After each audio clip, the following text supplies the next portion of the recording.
എല്ലാവർക്കും PSC എക്സാമീസിലേക്ക് സ്വാഗതം. അപ്പം ഞാൻ ഇന്ന് ഈ ക്ലാസ്സിൽ കറണ്ട് അഫയേഴ്സിനെ കുറിച്ചാണ് എടുക്കാൻ പോകുന്നത്. അതായത് PSCയിൽ വരാൻ സാധ്യതയുള്ള കറണ്ട് അഫയേഴ്സ്, ഇപ്പോൾ LDC, സെക്രട്ടേറിയറ്റ് അസിസ്റ്റൻറ്റ്, അങ്ങനത്തെ ഡിഗ്രി ലെവൽ എക്സാമിനൊക്കെ വരാൻ സാധ്യതയുള്ള ഒരു ടൈപ്പ് ഓഫ് കറണ്ട് അഫയേഴ്സിനെ കുറിച്ചാണ് ഇതിൽ പറയാൻ പോകുന്നത്. ഇത് നമ്മളിപ്പോഴത്തെ PSC പാറ്റേണൊക്കെ നിങ്ങൾക്ക് എല്ലാവർക്കും അറിയാമല്ലോ. ജസ്റ്റ് ഒരു ക്വസ്റ്റ്യനും ആൻസർ മാത്രം പഠിച്ചു പോയാൽ കിട്ടാൻ സാധ്യത കുറവാണ്. അപ്പം നമ്മൾ അതിനെക്കുറിച്ച് നല്ല ഡെപ്ത് തന്നെ പഠിക്കേണ്ടതുണ്ട്.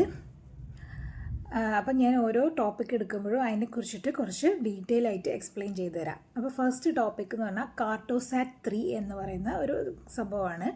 അപ്പോൾ ഇതെന്ന് പറഞ്ഞാൽ ലേറ്റസ്റ്റ് ആയിട്ട് ന്യൂസ് പേപ്പറിൽ ഇപ്പോൾ വന്നിട്ടുള്ള ഒരു കാര്യമാണ്.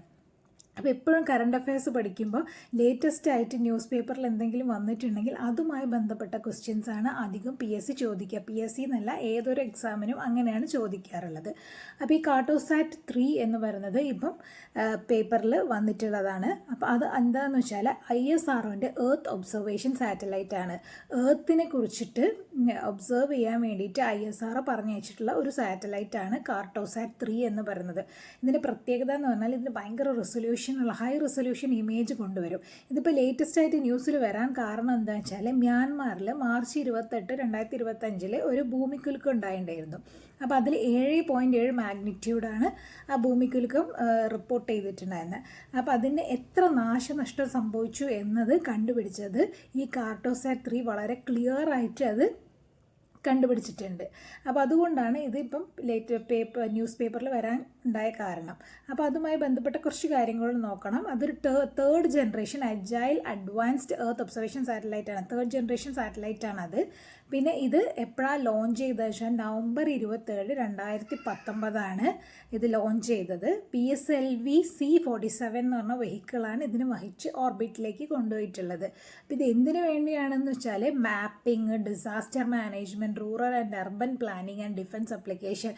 അപ്പം ഇപ്പോൾ ഡിസാസ്റ്റർ മാനേജ്മെൻറ്റ് ഇപ്പോൾ കണ്ടില്ലേ, മ്യാൻമറിൽ സംഭവിച്ചപ്പോൾ അത് എത്ര നാശനഷ്ടം സംഭവിച്ചു എന്നുള്ളത് കണ്ടുപിടിക്കാൻ സഹായിച്ചിട്ടുണ്ട്. പിന്നെ റൂറലും അർബൻ പ്ലാനിങ്, എങ്ങനെ സിറ്റിയൊക്കെ ഡെവലപ്പ് ചെയ്യണം എന്നുള്ളതിനെക്കുറിച്ചും പിന്നെ ഡിഫൻസിലും ഒക്കെ ഇതിനെ ഉപയോഗിക്കുന്നുണ്ട്. അപ്പോൾ അത്രയും കാരണങ്ങളാണ് കാർട്ടോസാറ്റ് 3നെ കുറിച്ച് മനസ്സിലാക്കാനുള്ളത്.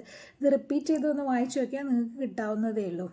പിന്നെ അടുത്ത ടോപ്പിക് എന്ന് പറഞ്ഞാൽ നിധി NCAER state economic forum portal. പുതിയതായിട്ട് തുടങ്ങിയ ഒരു എക്കണോമിക് ഫോറം പോർട്ടലാണ് നിധി NCAER എന്ന് പറഞ്ഞത്. അപ്പോൾ ഇത് ഡെവലപ്പ് ചെയ്തത് നിധി ആയോഗ്, പേരിൽ നിന്ന് കിട്ടും, നിധി ആയോഗും NCAER national council of applied economics റിസർച്ചും കൂടെ ചേർന്നിട്ടാണ് ഇത് ഡെവലപ്പ് ചെയ്തെടുത്തത്. ഇത് എന്തിനാന്ന് വെച്ചാൽ പല സ്റ്റേറ്റും ഇപ്പം സെൻട്രലി ഭരിക്കുന്ന സ്റ്റേറ്റിന് മാത്രം കൂടുതൽ ഡെവലപ്മെൻറ്റ് കൊടുക്കുന്നു, മറ്റ് സ്റ്റേറ്റിന് കൊടുക്കുന്നില്ല എന്നുള്ള പ്രതിപക്ഷത്തിൻ്റെ ഒരു പ്രോബ്ലം വന്നതുകൊണ്ടാണ് ഇങ്ങനൊരു പോർട്ടൽ തുടങ്ങാമെന്ന് വിചാരിച്ചത്. ഇതെന്താണ് ഇതിൻ്റെ ഉദ്ദേശം എന്ന് പറഞ്ഞാൽ ഡാറ്റ കളക്ട് ചെയ്യുക, social, economic, physical parameters of ഇന്ത്യൻ്റെ എല്ലാ സ്റ്റേറ്റിലുള്ള സോഷ്യൽ, എക്കണോമിക്കലി, ഫിസിക്കൽ, മോണിറ്ററി പാരാമീറ്റേഴ്സൊക്കെ നോക്കുന്നതിന് വേണ്ടിയിട്ടാണ് ഈ ഒരു പോർട്ടൽ ആരംഭിച്ചിട്ടുള്ളത്. അത് എത്ര വർഷത്തെ ഡാറ്റ കളക്ട് ചെയ്യാന്ന് പറയാം, 30 വർഷത്തെ ഡാറ്റ കളക്ട് ചെയ്യുക. അതായത് 90-91 മുതൽ 2022-23 വരെയുള്ള കാലഘട്ടങ്ങളിലുള്ള ഡാറ്റാസ് കളക്ട് ചെയ്യുന്നുണ്ട് ഇവർ. പിന്നെ അടുത്ത ടോപ്പിക് എന്ന് പറഞ്ഞാൽ എക്സൈസ് ടൈഗർ ട്രയംപ്. ഇതൊരു നേവൽ എക്സസൈസ് ആണ്. അതിൻ്റെ പേര് ടൈഗർ ട്രയംപ് എന്നാണ്. ഇത് ഇന്ത്യയും US കൂടെ ചേർന്നിട്ടുള്ള ഒരു പരിപാടിയാണ്. അത് എവിടെയാണ് ഇപ്പോൾ ഈ വർഷം നടക്കുന്നത് വെച്ചാൽ ബേ ഓഫ് ബംഗാളിലാണ് നടക്കുന്നത്. ഇത് എന്തിൻ്റെ മെയിൻ ഒബ്ജക്റ്റീവ് എന്താണെന്ന് വെച്ചാൽ ഹ്യൂമാനിറ്റേറിയൻ അസിസ്റ്റൻസും ഡിസാസ്റ്റർ റിലീഫ് ഓപ്പറേഷൻ, രണ്ട് രാജ്യം തമ്മിലുള്ള ഒരു മാനുഷികമായിട്ടുള്ള അങ്ങോട്ടുള്ള അസിസ്റ്റൻസും പിന്നെ എന്തെങ്കിലും നാശനഷ്ടം പ്രശ്നങ്ങളൊക്കെ വരുമ്പോൾ അതിനെ റിലീഫ് ചെയ്യാനുള്ള പല കാര്യങ്ങളും ചെയ്യുന്നതിന് വേണ്ടിയിട്ടാണ് ഈ എക്സൈസ് ടൈഗർ ട്രയംപ് എന്ന് പറയുന്നത്. ടൈഗർ എന്ന് പറഞ്ഞാൽ നമുക്ക് ബംഗാൾ ടൈഗർ എന്ന് വെച്ച് കണക്ട് ചെയ്യാവുന്നതേ ഉള്ളൂ. പിന്നെ ഇതിൽ ഇന്ത്യയിലെ 4 ഷിപ്പുകളാണ് ഇതിൽ വന്നിട്ടുള്ളത് ഈ ഒരു ഓപ്പറേഷനിൽ, ഈ ഒരു പ്രോസസ്സിലുള്ളത്. അതിൽ ഒന്ന് INS ജലശ്വ, INS ഗരിയാൽ, INS മുംബൈ, INS ശക്തി. ജലം എന്ന് പറഞ്ഞാൽ വെള്ളത്തിൻ്റെ കാര്യം തന്നെ അതൊന്ന് കിട്ടും. ജലശ്വ, ഗരിയാൽ, പിന്നെ മുംബൈ ശക്തി. ഗരിയാൽ മാത്രം ഒന്ന് നോക്കി വെച്ചാൽ മതി, മുംബൈയും ശക്തിയും. അപ്പോൾ ഇത് 4 അതിൽ പങ്കെടുത്തിട്ടുള്ള ഷിപ്പുകൾ. അടുത്തത് നൈനി ലേക്ക്. നൈനി ലേക്കിനെ കുറിച്ച് ഇപ്പോൾ അടുത്ത് പേപ്പറിൽ വന്നിട്ടുണ്ടായിരുന്നു. അപ്പോൾ ചിലപ്പോൾ അതിനെക്കുറിച്ച് ചോദിക്കാൻ സാധ്യതയുണ്ട്. നൈനി ലേക്ക് ആ പേരിൽ നിന്ന് തന്നെ മനസ്സിലാക്കാൻ പറ്റും, നൈനിറ്റാൽ എന്ന് പറയുന്ന സ്ഥലത്തുള്ള ഒരു ലേക്കാണ് നൈനി ലേക്ക്. അതിപ്പോൾ ലേറ്റസ്റ്റ് ആയിട്ട് വരാൻ കാരണം 4.7 ഫീറ്റ് വെള്ളം ഉയർച്ച റെക്കോർഡ് ചെയ്തിട്ടുണ്ട് അതിന്. അതൊരു ഫ്രഷ് വാട്ടർ ലേക്കാണ്, ശുദ്ധജല തടാകമാണ് ഈ നൈനി ലേക്ക് എന്ന് പറയുന്നത്. ഇത് ഉത്തരാഖണ്ഡ്, നൈനിറ്റാൽ ഉത്തരാഖണ്ഡിലാണുള്ളത്. ഇതിൻ്റെ ഷേപ്പ്, ആ ലേക്കിൻ്റെ ഷേപ്പ് എന്ന് പറഞ്ഞാൽ ക്രസൻറ്റ് അല്ലെങ്കിൽ കിഡ്നി ഷേപ്പ്. ക്രസൻറ്റ് എന്ന് പറഞ്ഞാൽ നമ്മളൊരു മൂണൊക്കെ ഉണ്ടാവില്ലേ, മൂൺ കുറച്ച് പകുതി ചന്ദ്രനായിട്ടൊക്കെ ഉണ്ടാവില്ലേ, ആ ഒരു ഷേപ്പ് അല്ലെങ്കിൽ കിഡ്നീൻ്റെ ഷേപ്പിലാണ് ഈ നൈനി ലേക്ക് ഉള്ളത്. ബലിയ നാല എന്ന് പറഞ്ഞാണ് അതിൻ്റെ ഫീഡർ സ്ട്രീം ഓഫ് ദ ലേക്ക്. അതിൻ്റെ മെയിൻ ഫീഡർ സ്ട്രീം എന്ന് പറഞ്ഞാൽ ബലിയ നാല എന്ന്, വേറെയും കുറേ ഉണ്ട്. പിന്നെ ഈ ലേക്കിനെ കുറിച്ചിട്ട് നമ്മൾ സ്കന്ദ പുരാണയിൽ പറയുന്നുണ്ട്. അതിന് ഈ ലേക്കിനെ കുറിച്ച് പറയുന്നത് ട്രൈ ഋഷി സരോവർ എന്നാണ് സ്കന്ദ പുരാണയിൽ ഇതിനെക്കുറിച്ച് പറയുന്നത്. അപ്പോൾ ആ കാര്യങ്ങളും കൂടി ഒന്ന് നോക്കാം. പിന്നെ ലേറ്റസ്റ്റ് ആയിട്ട് വന്നിട്ടുള്ള വൈബ് കോഡിംഗ് എന്ന് പറയുന്നത്.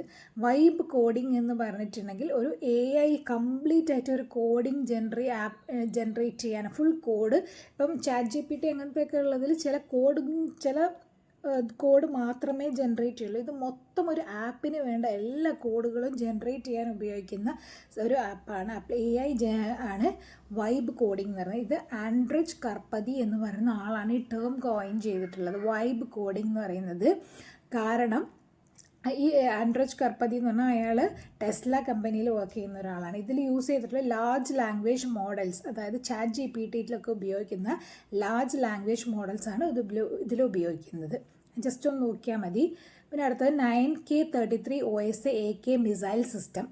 ഇത് റഷ്യ ഉണ്ടാക്കിയ ഒരു മിസൈൽ സിസ്റ്റമാണ്. ഇത് സർഫേസ് ടു എയർ, സർഫേസിൽ നിന്നും എയറിലേക്ക് പോകുന്ന സംഭവമാണ് ഈ 9K33 OSA AK missile system എന്ന് പറയുന്നത്. പക്ഷേ നാറ്റോ ഇതിന് വേറൊരു പേരാണ് പറയുന്നത്, SA-8 ഗെക്കോ എന്നാണ് അതിന് പറയുന്നത്. ഇതിൻ്റെ റേഞ്ച് എന്ന് പറഞ്ഞാൽ 12 കിലോമീറ്ററാണ് അതിൻ്റെ റേഞ്ച്. ഇതൊക്കെ വളരെ ഇമ്പോർട്ടൻ്റ് ആണ്, വളരെ റെയർ ക്വസ്റ്റ്യൻ ആണ്. അപ്പോൾ എക്സാമിന് വരാൻ സാധ്യത കൂടുതലാണ്. പിന്നെ ഒന്നെന്ന് പറഞ്ഞാൽ INS തരിണിയാണ്. INS തരിണി എന്നൊക്കെ പറയുമ്പോൾ തന്നെ നമുക്ക് നേവൽ സിസ്റ്റമായിട്ട് ബന്ധപ്പെട്ടാന്ന് മനസ്സിലാവും. INS naval sailing vessel for ocean voyage and training. ഓഷ്യനിൽ പോകാനും ട്രെയിൻ ചെയ്യാനും വേണ്ടിയിട്ടുള്ളൊരു നേവീൻ്റെ ഒരു സെയിലിംഗ് വെസലാണ് INS തരിണി എന്ന് പറയുന്നത്.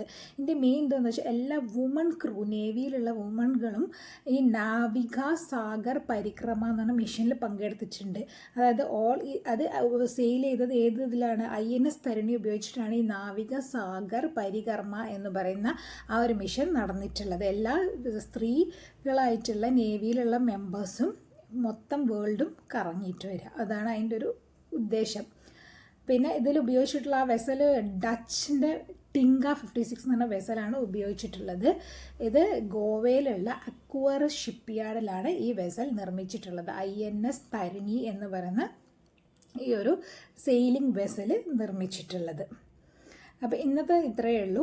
അപ്പോൾ നിങ്ങൾക്ക് ഈ വീഡിയോ ഇഷ്ടപ്പെടുകയാണെങ്കിൽ, ഇതേപോലത്തെ കറണ്ട് അഫയേഴ്സാണ് നിങ്ങൾക്ക് ആവശ്യമെങ്കിൽ നിങ്ങൾ ഒന്ന് കമൻറ്റ് ചെയ്യുക. അപ്പോൾ ഞാൻ ഇങ്ങനത്തെ കൂടുതൽ വീഡിയോസ് ഇടാൻ ശ്രമിക്കാം.